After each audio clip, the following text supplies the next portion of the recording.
రాజమహేంద్రవరం ప్రభుత్వ ఆసుపత్రిలో గర్భిణీ మరణం బాధాకరమని ఎమ్మెల్యే ఆదిరెడ్డి శ్రీనివాస్ అన్నారు. ఆసుపత్రిని సందర్శించి సదుపాయాలను పరిశీలించారు.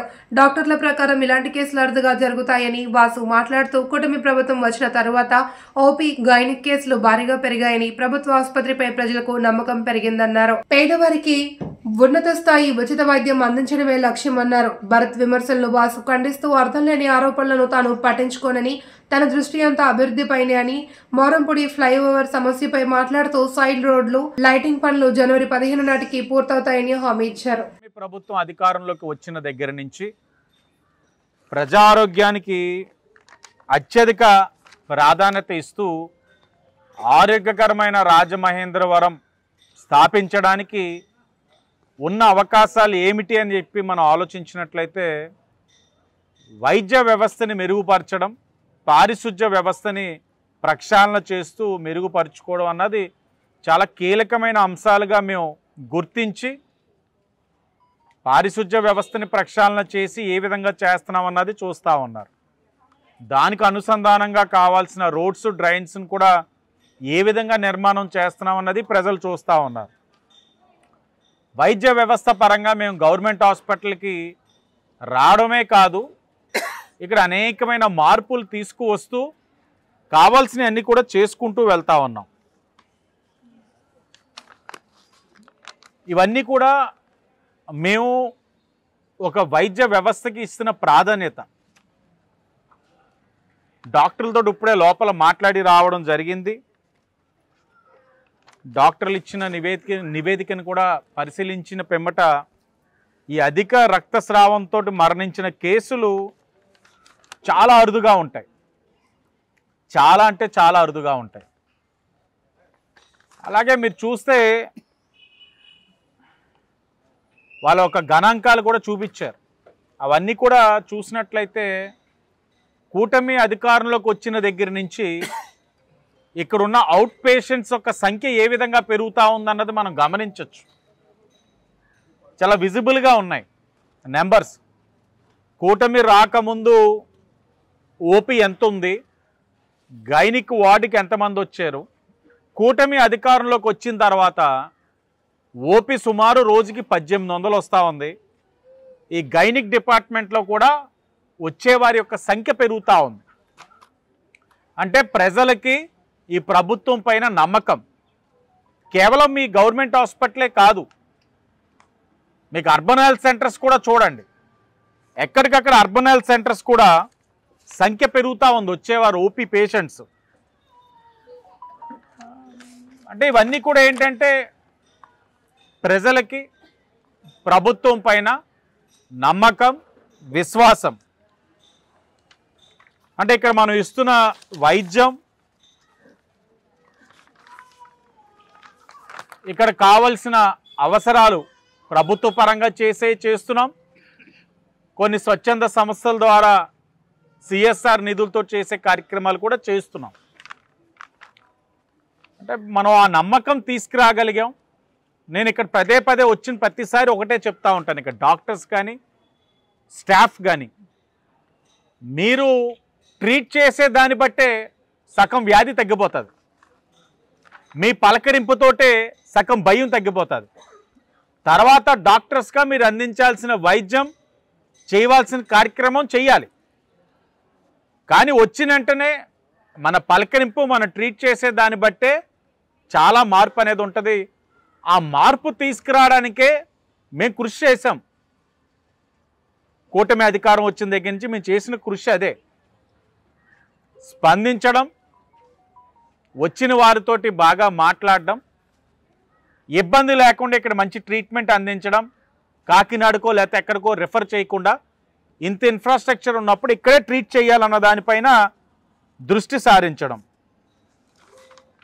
ఇవన్నీ చేయడం వల్లనే కౌంట్ పెరుగుతూ ఉంది ఓపీ. మేము ఎప్పుడు ఒకటే అంటూ ఉంటాను, పేదవాడికి ఏదైతే వైద్యం ఇస్తున్న ఈ హాస్పిటల్ ప్రైవేట్ హాస్పిటల్స్కి పోటీగా చేయగలిగినప్పుడే ఒక అర్థం అనేది ఉంటుంది. దానికోసమే మేము కృషి చేస్తూ ఉన్నాం. నేను కానీ శాసనసభ్యుడిగా హాస్పిటల్ కమిటీ మెంబర్స్ కానీ అర్బన్ హెల్త్ సెంటర్స్ చైర్మన్స్ కానీ అందరం కూడా ఈ వైద్య రంగాన్ని పేదవాడికి అందుబాటులో తీసుకురావడానికి కృషి చేస్తూ ఉన్నాం. ఎప్పుడు వచ్చిన ప్రతిసారి ఏదో ఒక కొత్తది మాకు కళ్ళకి కనబడతా ఉంటుంది సమస్య. ఆ కొత్త సమస్యను ఎలా పరిష్కరించాలి? ఇప్పుడు వచ్చాం, వాటి సమస్య కనబడ్డది, సూపరింటెండెంట్ గారిని గైనిక్ హెడ్ ఎవరైతే ఉన్నారో ఆవిడని మేడం తోటి చర్చించాం. ప్రెస్ మీట్ అయ్యే లోపు అది పరిష్కరించాలి, వచ్చి చూస్తామని చెప్పాం. అంటే వచ్చిన ప్రతిసారి ఏదో ఒక సమస్య కనబడతా ఉంది. అంటే ముందుటిసారి కనబడిన సమస్య కాదు, కొత్తది. అంటే మనం అన్ని డిపార్ట్మెంట్స్ తిరుగుతూ ఉంటే ఏదో ఒకటి కనబడతా ఉంది.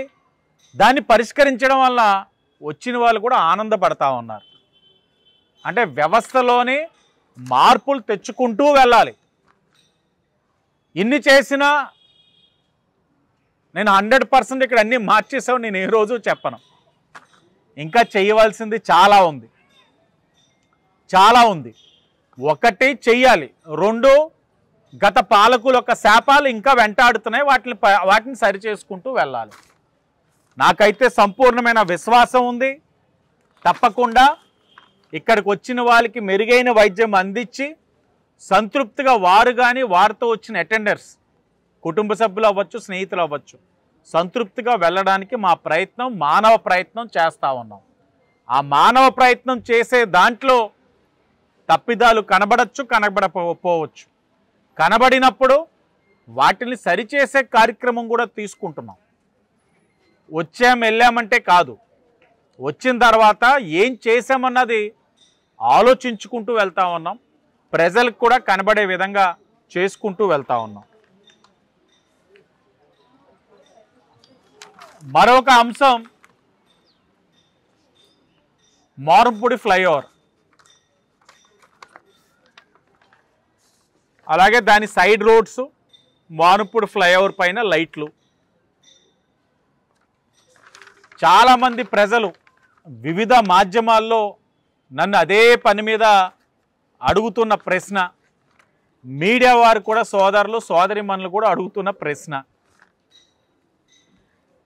నిజానికి చాలా రోజులుగా ఈ విషయం పైన మాట్లాడదాం అనుకున్నా. సందర్భం వచ్చినప్పుడు మాట్లాడదాం.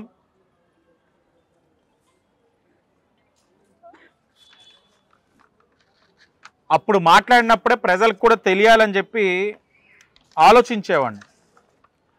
వాస్తవంగా మోరంపూడి ఫ్లైఓవర్ ఏదైతే ఉందో, ఆ సర్వీస్ రోడ్స్ ఏదైతే ఉన్నాయో దాంట్లో ఒక 30% రాజమండ్రి సిటీ నియోజకవర్గం, 40% రాజమండ్రి సిటీ నియోజకవర్గం, మిగిలింది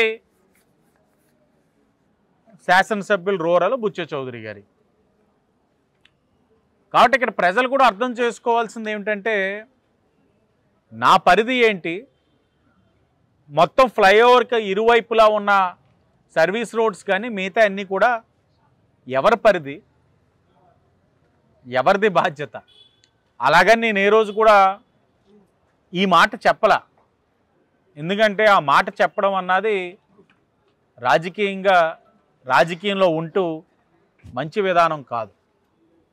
బాధ్యత తీసుకోవాలి, కానీ ఆ బాధ్యత నీ పరిధిలోదైతే నువ్వు చెయ్యాలి, పరిధి కాందైతే సంప్రదించి చేసుకోవాలి. ఈరోజు నేను బాధ్యతగా భావించాను. ప్రజలు వివిధ మాధ్యమాల్లో మోరంపూడి ఫ్లైఓవర్ అన్నప్పుడు బాధ్యతగా తీసుకున్నాను. ఇది గౌరవ ఎంపీ పురంధేశ్వరి గారి ఒక పరిధి. దాని కింద 2 శాసనసభ్యుల యొక్క జ్యూరిస్డిక్షన్స్. సరే, ప్రజలు అనేక విధాలుగా ఇబ్బందులు పడతా ఉన్నారు, చెప్తా ఉన్నారు. ఎవరైనా సరే రాష్ట్ర ప్రజలు ఇబ్బంది పడతా ఉన్నారు. అన్నిటికీ మించి ఎటు నుంచైనా సరే వాళ్ళందరూ నా నియోజకవర్గంలోకి వస్తూ ఉన్నారు. కాబట్టి అది మరింత బాధ్యతగా నేను తీసుకున్నాను.